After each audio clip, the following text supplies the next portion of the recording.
del convento y el claustro chico. El claustro grande al final lo ocupa Hacienda, ya en el siglo XIX. Antes había estado el primer cementerio de la ciudad. Esta era la fachada principal a la Plaza de Minayo. Lo mismo, la Plaza de Minayo, ha estado en utilización hasta el 68, o sea que probablemente muchos de los que estamos aquí lo hemos podido ver y pasear por ahí. Y este es un aspecto del claustro, el claustro chico, porque era el del Regimiento Castilla, el claustro grande que estaba detrás, o más hacia la calle, llamo detrás, hacia la calle Felipe Checa, estaban destacamentos de artillería, de caballería, otras cuestiones militares. Este es el parque del Regimiento Castilla. Lo que sí se ve es que las arquerías de la segunda planta se han rellenado en el claustro, al menos lo han conservado, para hacer las dependencias de los soldados. La parte de abajo son las caballerizas, el cuartel del Regimiento de Infantería, tenía las mulas, y la tropa vivía en estas partes. Lo que se hizo simplemente fue rellenar. En algunos sitios, cuando se mira la foto con detenimiento, en algunos sitios se ve el sombreado de las obras, a pesar de que tenía el típico encalado militar. Ya saben eso de los militares, que cuando llega a un cuartel, a lo que se mueve lo saluda y lo que esté quieto lo blanquea. Bueno, pues aquí se ve un poco la historia de este regimiento, de este cuartel que ya hemos visto que también desapareció. Hombre, no me resisto a contarlo porque es además de mi regimiento, y por aquí estaba Manolo García, que lo ha documentado muy bien. Cuando esta es una foto del diario Hoy, cuando se tira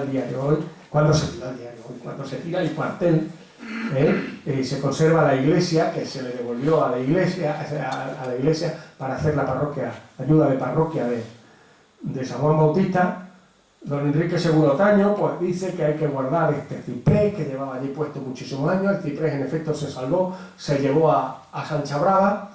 Sabemos luego ya por la historia que el ciprés se secó y se puso otro ciprés que se trasladó a la base de Botoa, que está allí, que también se perdió, pero que sigue la memoria y la tradición, ¿no? Con este cartelito, ¿no? En memoria del viejo centinela del Castilla, testigo de la historia, para que sus raíces lleven al joven ciprés el estilo del regimiento.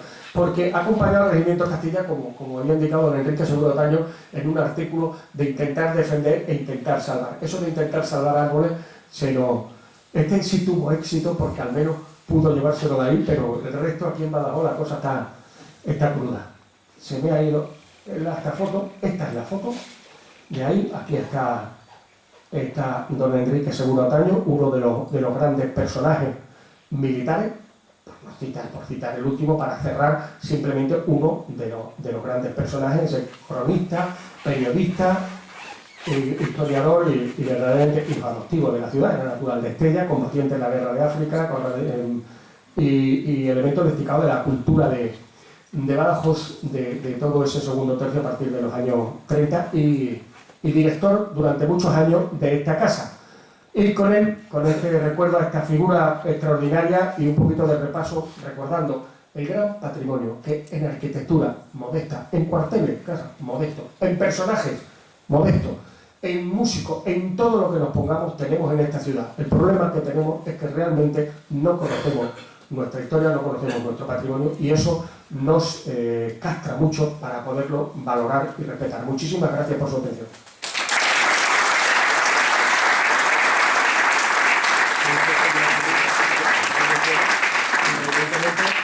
No quiero retrasarme mucho, pero cuando... Gracias, Álvaro, una magnífica exposición. Si alguien quiere hacer alguna pregunta, Álvaro está dispuesto a contestar a lo que haga falta. ¿Algún comentario, alguna cuestión rápida?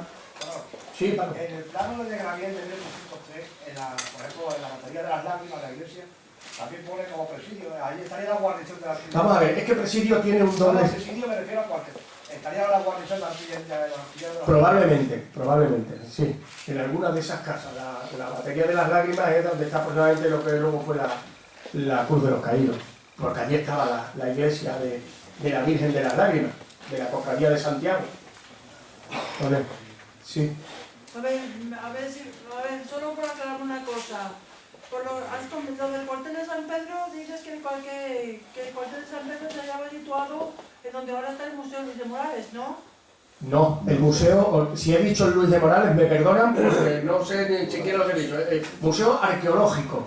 Todo el conjunto de la Alcazaba de museo, no sé si he dicho, unía eso, unía la casa de los Zapatas, unía la casa de los Acevedo. Hay un estudio, lo recomiendo porque por internet es gratis, se puede acceder porque está colgado en internet, en la página de Cuatro Gatos, que es un estudio extraordinario de Juan Altieri, que lo ha terminado recientemente, sobre la casa que ya he dicho, no de los Duques de la Roca, sino la casa de los Sánchez de Badajoz, de Elvira de Aguilar y Sánchez de Badajoz, un estudio magnífico, documental que hace retroceder, avanzar, ganar para Badajoz 100 años a lo que es el Palacio de los Duques de la Roca, de los Figueroa. Ahí viene toda la evolución de este cuartel, las casas y los propietarios. Se puede acceder a través de la página de Cuatro Gatos o buscando la historia de la casa de los Figueroa, porque es gratis. Te apuntas allí, te dan una clave para que entres y entonces entres y lo puedes comentar porque es un libro gordísimo con montones de fotografías, de croquis, de todas las casas de la Alcazaba. Es un trabajo extraordinario, pero que no ha encontrado para editarlo en papel. Además, cuando lo vais a ver la cantidad de fotografías y croquis que tiene, verdaderamente sería complicado, no complicado, claro, para hacerlo una persona. Y os lo recomiendo porque ahí tenéis un trabajo formidable. Se puede acceder desde internet libremente. ¿Y cómo se llama la web? En la web, a través de Cuatro Gatos, en la casa Palacio de los Figueroa, de los Duques de la Roca, en Cuatro Gatos, cuando entréis lo podéis preguntar, es gratis, y le decís, oye, dame el acceso, y te dan el enlace y lo tenéis. Aunque solo sea para ver los santos, como yo digo, aunque solo sea para ver los santos, merece la pena entrar en ese trabajo de todas esas casas que conformaban ese gran cuartel. Sí. ¿Alguna pregunta? Sí, bueno, ¿Qué pasa con los muebles de capitanía? pues no lo sé. ¿Se lo han llevado? ¿Están en capitanía? Vamos a ver, el material que había en el Palacio de Capitanía es material del... Perdón, que se ha abierto aquí otra cosa que yo no quería. Vamos a ver, el material todo que hay en los cuarteles es todo de patrimonio nacional, evidentemente, el material de los cuarteles como el material de todas las oficinas, hasta las máquinas de escribir de cualquier oficina.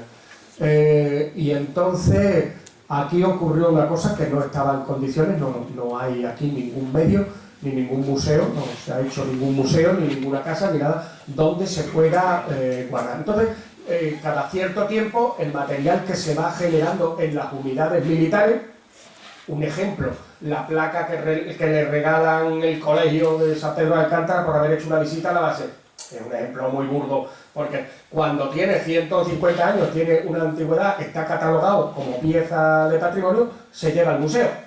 ¿De acuerdo? O sea, como pasa en todos los sitios. Entonces, ahí lo que ocurrió, yo estaba presente, lo presencié y lo tengo documentado, fotografiado, cuando se hizo que simplemente el museo intermedio, independiente del Museo del Ejército, que está en Valencia, que es el responsable de todo el patrimonio que hay cada vez que se cierra un cuartel, cada vez que se cierra todo eso. Patrimonio es, ahora que ha salido la cuestión esta, los estandartes que hay ahí, esos estandartes todo, el material militar, el patrimonio nacional está documentado. Pues estos señores vieron que aquí los responsables, que son técnicos cualificados, civiles y militares titulados, o sea, el técnico cualificado dijo que aquí no tenía ese palacio las condiciones para conservar esa madera, ese material de escritorio y otros cuadros. Los cuadros se devolvieron al museo donde tenía y lo otro está almacenado y restaurado en los depósitos, en Valencia, me imagino. Tampoco me preocupa porque está documentado perfectamente. Y esa es la historia, como pasa con 50.000 cosas. Si no podemos atender las cosas, peor fue lo que ha pasado con los archivos, que andamos todavía buscando por dónde andan. Era en otra época, otras circunstancias, pues en los años 90 era otro. Después han salido muchas leyes de documentación.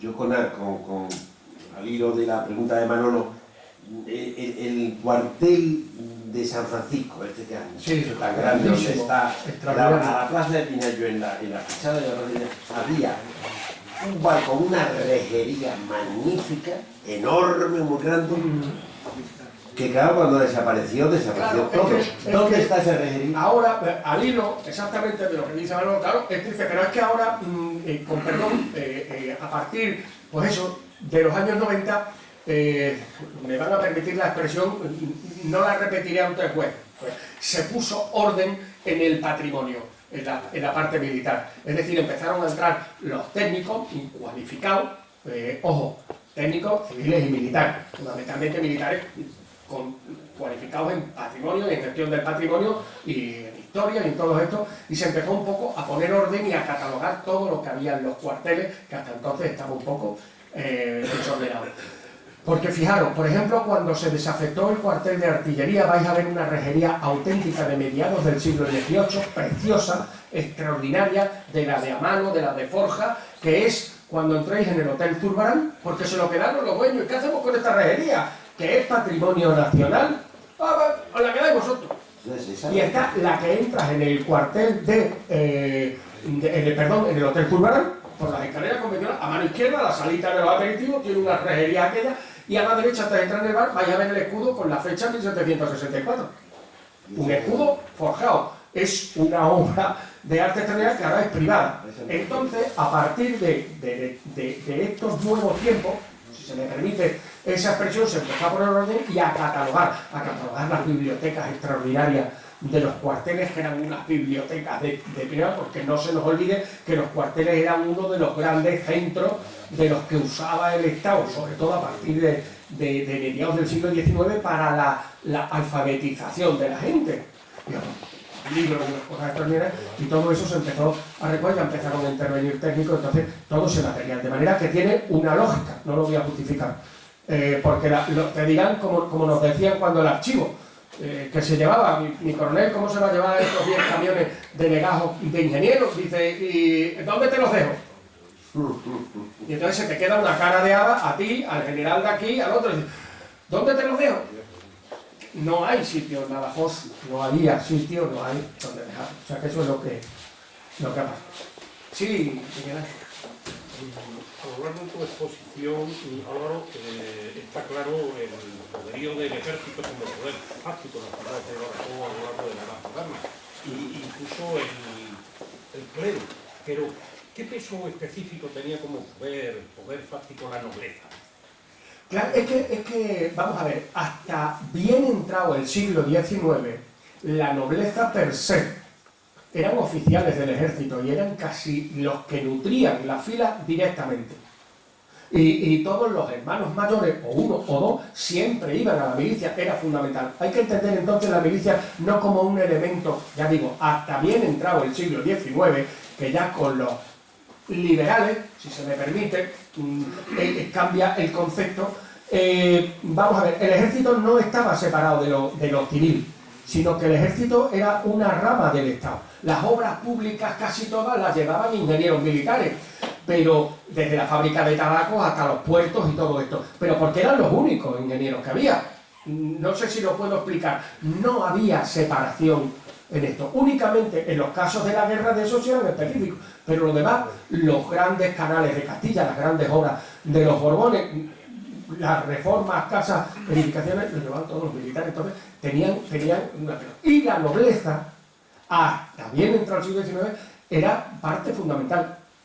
Prácticamente todos los generales, todos los grandes dirigentes militares, hasta bien entrado el siglo XIX, procedían de la nobleza, los que alcanzaban, prácticamente.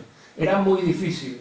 Para ennoblecerse ya tenías que alcanzar el empleo de capitán, que era muy difícil, salvo que fuera hijo de un noble, que entonces entraba ya con 16 años de capitán, lo tenías hecho. De todas maneras, los que aquí tenemos el empleo de capitán ya somos nobles. No digo más. Era una manera de ennoblecerse. Entonces, claro, la nobleza era importante. Fue uno de los últimos refugios que encontró la nobleza en ese cambio de régimen del antiguo al nuevo régimen. Intentaron refugiarse ahí, pero ya sé, hay una historia maravillosa de cómo salen los cadetes, las academias militares y el tipo de formación dando entrada desde abajo. Muy importante y muy interesante cómo la nobleza ahí ya empieza a perder a mediados del 19 influencia. Pero claro, eran los que nutrían, los que mantenían. Los palacios que aquí se han usado como sede de capitanía, que repito de eso, ha sido la casa de Morales, donde está el museo, porque allí vivía Dragonete, el marqués de Dragonete, Dragonetti, que está enterrado, y luego españolizó el nombre, era napolitano, vino con el duque de San Germán, y está enterrado en San Agustín, casó con los Chapín, eran nobles, marqués de Dragonetti, y vivía allí, y allí estuvo sede, aparece en los planos del Crisarquive. El palacio de la Pilla, los Fonseca, los marqueses de la Pilla de Fonseca, que es lo que es el Banco de España y todo ese gran frontal, ahí también tuvo sede la capitanía, se quedaron los capitanes generales porque eran la Pilla. La Roca, los duques de la Roca, los Figueroa, en 1700 y pico levantan el regimiento de Extremadura, un regimiento a su costa. El regimiento de Castilla lo levanta el duque del Infantado. Es decir, que toda la nobleza se refugia ahí, el último. Tienen un hecho muy importante, son los que dirigen el ejército. Realmente luego salían el famoso seminario de nobles, da para la gran administración en Madrid y da para los grandes jefes del ejército. ¿Alguna pregunta más? Bueno, pues nada, Álvaro, muchísimas gracias de nuevo. Y a ustedes el jueves los emplazo para que nos veamos aquí a ver la poesía y el flamenco, ¿vale? Venga, buenas noches. Muchísimas gracias.